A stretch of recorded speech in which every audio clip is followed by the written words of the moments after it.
Hello बच्चा party. तो कैसे हैं आप लोग? आज हम लोग सबसे इंपॉर्टेंट टॉपिक, सबसे इंपॉर्टेंट जेईई नीट पर्पस के लिए, सीबीएसई पर्पस के लिए, that is called resolution of vector.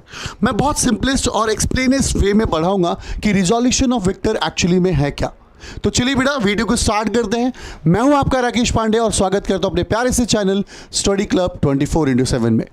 बच्चा, रिजोल्यूशन ऑफ वेक्टर, रिजोल्यूशन का मतलब है मेरे बच्चे कि रिसॉल्व करना, मतलब एक पर्टिकुलर डायरेक्शन देना। जैसे एग्जाम्पल देता हूँ मैं, क्या हुआ मेरा बच्चा, यहाँ पर मैं एक सिंपल वे में कहता हूँ it have a horizontal direction. Horizontal direction है, मुझे पता है। अगर मैं सिंपली इसे बोलूँ ये ऑलरेडी एक वर्टिकल डायरेक्शन है, मुझे पता है यार हॉरिजॉन्टल कंपोनेंट है ये और ये एक वर्टिकल कंपोनेंट है।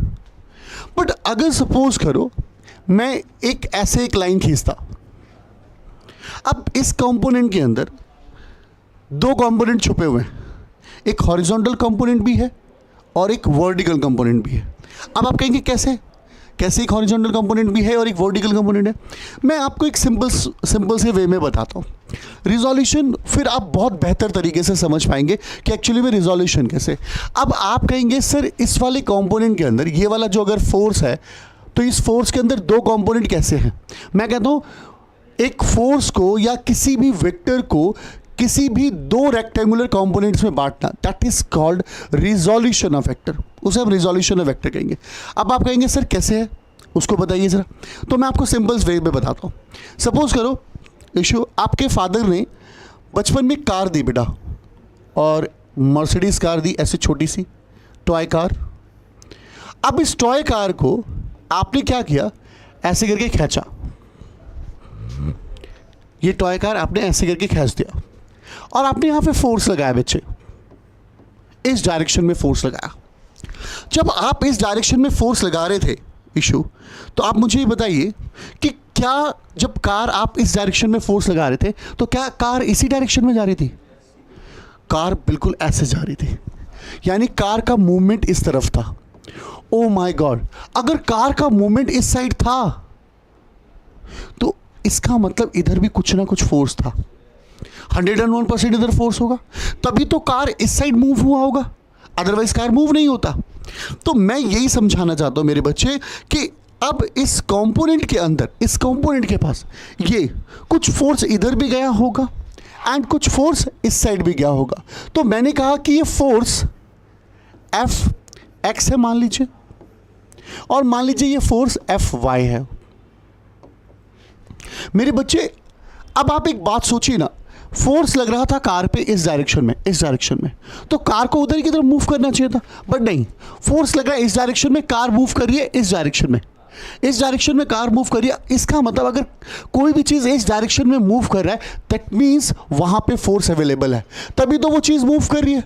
तो इसीलिए कहता हूँ मेरे बच्चे कि अगर ये फोर्स है तो ये यहाँ पे ये दो कंपोनेंट में डिवाइडेड है, ये फोर्स दो कंपोनेंट में डिवाइड हुआ and that is called resolution of vector. अब आप समझिए, यहाँ पर मैं ये कह सकता हूँ कि एफ एक्स आई कैप होगा ये, और मैं ये कह सकता हूं मेरे बच्चे that will be F Y J cap. Is it okay my dear? मैं ये कह सकता हूं कि ये एक्स कंपोनेंट होगा मेरा बच्चा, और मेरा बच्चा ये क्या होगा, ये मेरा वाई कंपोनेंट होगा। अब आप क्वेश्चन कर सकते क्या जेड कंपोनेंट में भी डिवाइडेड होता है? बिल्कुल हो सकता है, क्यों नहीं हो सकता, कंपोनेंट्स में डिवाइड हो सकता है। तो अब मैं कह सकता हूं कि ये जो एफ फोर्स है, ये जो एफ फोर्स है, ये दो भागों में बटा होगा मेरा बच्चा, एंड ये कौन से भागों में बटा होगा? That will be F X I cap में, और that will be F Y J cap में। क्या आप इस बात को मानते हैं? इस दो तरीके से ये फोर्स बढ़ गया होगा। अब ये फोर्स दो कंपोनेंट में डिवाइड हो गया, एक एक्स कंपोनेंट में डिवाइड हो गया और एक वाई कंपोनेंट में डिवाइड हो गया। अब आपका ये क्वेश्चन हो सकता है कि सर क्या रियली में ये जो दोनों हैं वो इसके बराबर होंगे? मैं कहता हूँ होंगे। चलो मैं एक एग्जाम्पल लेता हूँ, उससे पहले थोड़ी सी छोटी सी और बात समझते हैं। पहले छोटी सी बात और समझ लीजिए, इसके बाद आगे बढ़ते हैं। मेरे बच्चे मान लो ये 10 न्यूटन का फोर्स है मेरे बच्चे, 10 न्यूटन का फोर्स है। अब ये 10 न्यूटन का फोर्स दो कंपोनेंट में बटा होगा, एक बटा होगा आपका इस साइड एफ एक्स कॉम्पोनेंट में, एक बटा होगा ये एफ वाई कॉम्पोनेंट में, दो कॉम्पोनेंट में डिवाइड हुआ होगा। चलो अब इसे 10 न्यूटन मत लो, आप इसे भी 10 न्यूटन ना लो, आप इसे अभी एफ ही ले लो। चलो अभी फिलहाल के लिए एफ ले लो, ये दो कॉम्पोनेंट में बट गया होगा। अब आप समझना, मेरी बात को समझना, मैंने यहां पर एक परपेंडिकुलर लाइन ड्रॉ किया ऐसे करके, इसका नाम रखा ओ ए एंड बी। अब मैंने ट्रायंगल क्या करा, ये देखो ओ ए एंड बी ये रख दिया मेरे बच्चे। क्या ये वाला जो कंपोनेंट है वो एफ है? क्या ये थीटा है? अब मैंने आपसे पूछा कि यार चलना साइन थीटा निकालते बेटा। Sine theta is what? Perpendicular, that will be A B and hypotenuse will be F. Sine theta is equal to what? A B upon में एफ। मेरा बच्चा A B is what? A B equal to F sine theta. A B equal to F sine theta हो जाएगा, होगा। तो मैं इस component को क्या, इस कंपोनेंट को मैं बेटा ए बी साइन थीटा कह सकता हूं, या ए बी साइन थीटा कह रहा हूं, सॉरी, ए बी को मैं एफ साइन थीटा कह सकता हूं बेटा। ओके अच्छा चल ठीक है, अब यहां पे कॉस थीटा भी निकाल लेते हैं। चल cos theta is what? Base upon hypotenuse, यानी O B equal to O B upon में एफ लिख सकते हो मेरे बच्चा, बेस अपॉन हाइपोटेनस लिख सकते हो। अब ये बता कि O B equal to F cos theta लिख सकते हैं बेटा, यानी मेरा बच्चा ये हो गया एफ कॉस थीटा। अब समझ मेरी बात, यहां पर ये दो कंपोनेंट्स है, जैसे ये एग्जांपल ये फोर्स ले रहा है मेरा बेटा, ये दो कंपोनेंट में बट रहा है। अगर मैंने ये थीटा बना दिया, यानी इसको रिजॉल्व कर दिया, और मैं कहता हूं कि ये एफ एक्स है, मैं कहता हूं ये एफ एक्स है, तो अब मैं आप ये कह सकते हैं, अभी कह सकते हैं आप कि ये एफ एक्स जो है that will be F cos theta है, कह सकते हैं आप। ये जो एफ वाई है, अरे यार यही तो परपेंडिकुलर लाइन आई है ना मेरे बच्चे, तो अब ये कह सकते हैं ये एफ साइन थीटा है। Is it okay my dear? ये एफ साइन थीटा है और ये एफ कॉस थीटा है, कह सकते हो। अब सीधी सी बात एक समझ में आई मेरे बच्चों, ध्यान से सुनना, मैंने फोर्स को दो कंपोनेंट में डिवाइड किया। अब यहां देखो, ये फोर्स है, एक कंपोनेंट बना है मेरे बच्चे, ये थीटा था। तो याद रखेंगे लाइफ भर, जब तक मैं थीटा वाली साइड को रिजॉल्व करूंगा, यानी जिस साइड थीटा होगा वो कंपोनेंट, वो लाइन ऑलवेज कॉस कंपोनेंट कहलाएगी मेरे बच्चे, और जिधर थीटा नहीं होगा वो साइन कंपोनेंट होगा। क्योंकि बेटा रिजोल्यूशन ऑफ वेक्टर, जब तक आप मास्टर्स डिग्री कुछ भी करिए, अगर आप फिजिक्स पढ़ रहे हैं बेटा और आप रिजोल्यूशन ऑफ वेक्टर का यूज कर रहे हैं, तो जिस कंपोनेंट के साइड एंगल बना होगा वो कंपोनेंट ऑटोमेटिकली आप कॉस कंपोनेंट मानेंगे, और जिधर नहीं बन रहा होगा वो साइन कंपोनेंट मानेंगे। चलो ये तो सारी बातें ठीक थी। मैंने पहले फोर्स को दो भागों में डिवाइड करके देख लिया, मैंने एक्स कंपोनेंट को भी देख लिया कि एक्स जो हॉरिजॉन्टल कंपोनेंट होगा वो क्या होगा, वाई कंपोनेंट क्या होगा। मैं आपके एक एग्जांपल के तौर पे बताऊं सभी बच्चों के लिए। सपोज कर मेरे बच्चे, मेरे पास ये लाइन है, ये 10 न्यूटन है, और मान ले बेटा ये 30 डिग्री का एंगल है, मान ले कि 30 डिग्री का एंगल है। तो क्या ये वाला जो लाइन होगा ये 10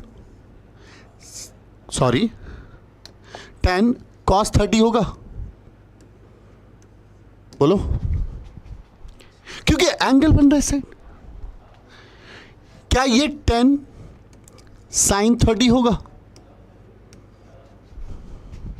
अच्छा ये बताइए, क्या मैं इसको ऐसे लिख सकता हूं कि जो 10 न्यूटन है वो 10 न्यूटन दो भागों में बटा कौन? अच्छा 10 sin 30 की वैल्यू क्या होगी? sin 30 is 1/2, that will be a 5 Newton along x axis. Okay, अब यहां पर आते हैं, क्या ये क्या होगा? देखो 10√3/2 होगा मेरा बच्चा, दैट विल बी अ 5√3। कहां? along। अच्छा यार एक बात बताओ, आपके माइंड में क्वेश्चन आया होगा आपके माइंड में क्वेश्चन आया होगा कि सर ये जो 10 न्यूटन का फोर्स है, ये जो 10 न्यूटन देख रहे हैं आप, ये जो फोर्स है, ये वाली जो लाइन फोर्स आप देख पा रहे हैं, ये जो आपको फोर्स दिख रहा है, और जो आपने ये फोर्स की वैल्यू लिखी है, that will be a 5I cap plus 5√3J cap. क्या रियल में अगर मैं इसको सॉल्व करूं तो ये 10 बन जाएगा? ये 10 न्यूटन ही तो टूटा है, ये 10 न्यूटन ही तो आपका 5I कैप और 5√3J कैप में टूटा है। अगर ये 10 टूटा है 5I कैप में और 5√3J कैप में, तो अगर मैं इसको सॉल्व करूं तो 10 के बराबर होना चाहिए। अगर 10 टूटा है तो समझ पा रहे हैं? अगर मतलब मान लीजिए एक बंदे ने 10 न्यूटन का फोर्स इस डायरेक्शन में लगाया है और कार यूं मूव कर रही है, तो कार मान लीजिए इस वाले डायरेक्शन में 5√3 से मूव कर रही है और ऊपर वाला कंपोनेंट 5 है, तो 101% वो दो जो 10 टूटा है वो इन दोनों में, तो इसको जो सॉल्व करने के बाद आंसर हमारा 10 आना चाहिए। तो लेट्स चेक कि ये आएगा कि नहीं आएगा। क्या मैंने आप लोगों को मॉडुलस वेक्टर निकालना सिखाया है? क्या फॉर्मूला होता है मॉडुलस वेक्टर का?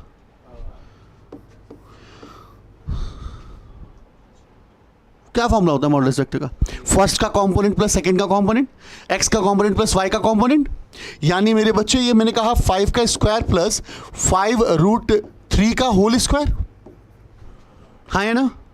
यही तो है। अरे यही तो रिजोल्यूशन ऑफ वेक्टर है, सॉरी यही तो मॉडुलस वेक्टर है। अच्छा ठीक है, चलिए इसको सॉल्व करते हैं। क्या होगा? ये 25 होगा। ये क्या होगा? 25 इंटू में 3,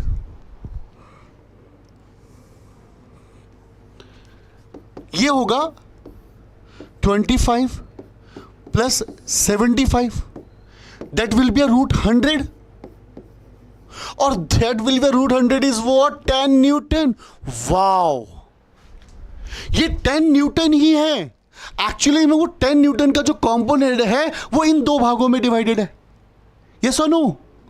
यार ये जो फोर्स डिवाइड हो रहा था मैंने प्रूफ करके दिखा दिया, ये जो एक्स कंपोनेंट में और वाई कंपोनेंट में डिवाइड हो रहा था ये एग्जैक्टली सेम है। हाँ है ना? एग्जैक्टली सेम है। तो आई होप आप रिजोल्यूशन ऑफ वेक्टर समझ पा रहे होंगे कि रिजोल्यूशन ऑफ वेक्टर क्या है। रिजोल्यूशन ऑफ वेक्टर को दो कंपोनेंट्स में डिवाइड करना है बेटा, और इसी तरीके से हम रिजॉल्व करते हैं वेक्टर को, इसी तरीके से रिजॉल्व करते हैं। और रिजॉल्व करने के बाद रिजोल्यूशन का यूज बेटा बहुत सारे कंपोनेंट्स में आएगा। ठीक है, तो चलिए इसी बेसिस पर रिजोल्यूशन अगर आपका कंप्लीट हो गया, ये था रिजोल्यूशन ऑफ वेक्टर, कैसे रिजॉल्व कैसे करते हैं। Any doubt about that? एक ओवरव्यू देख ले बेटा, एक ओवरव्यू देख लेते, चलिए फटाफट एक ओवरव्यू देख लेते, उसके बाद आगे बढ़ते हैं।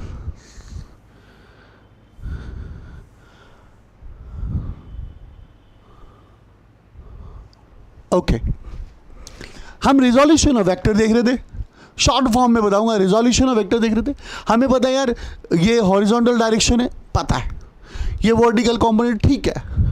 अब मैंने देखा कि ये जो है ना तो हॉरिजॉन्टल कंपोनेंट है ना ये वर्टिकल कंपोनेंट है, मामला गड़बड़ है। तो इसको जब हम डायरेक्शन देने की बात करते हैं तो इसी टॉपिक को कहते हैं हम रिजोल्यूशन ऑफ वेक्टर्स। अब मैंने आपने कार खरीदी, उस कार को रस्सी से बांधकर आप चला रहे थे। आप कार पर रस्सी जब बांध के चला रहे थे तो कार इस डायरेक्शन में चल रही थी। जब कार इस डायरेक्शन में चल रही थी, तो कार हमने फोर्स तो एक डायरेक्शन में लगा रखा था, सॉरी कार इस डायरेक्शन में चल रही थी। अगर कार इस डायरेक्शन में चल रही थी दैट मीन्स वहां पे कोई ना कोई फोर्स था। यानी मैंने देखा कि फोर्स यहां पर दो कंपोनेंट में डिवाइडेड था, एक एक्स कंपोनेंट में और एक वाई कंपोनेंट। तो मैं उसको ऐसे लिख सकता था, और जब मैं उसे ऐसे लिख सकता था तो मैंने ये प्रूफ करके भी दिखाया आपको कि ये जो तोड़ा है, ये जो टूटा है वो F के बराबर ही है, F के मैग्नीट्यूड के बराबर है। मैंने 10 न्यूटन वाला एग्जांपल लेके बताया।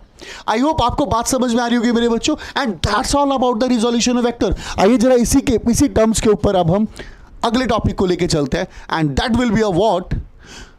Cross product and dot product. Resolution को आगे बढ़ाते हैं, dot product and cross product. तो मैं cross product and dot product next वाली वीडियो में कराता हूँ बेटा, ये बहुत लंबी वीडियो हो जाएगी, ये रिजोल्यूशन के लिए छोड़ देते हैं। तब तक के लिए मिलते हैं नेक्स्ट वीडियो में। बाय बाय मेरे दोस्त।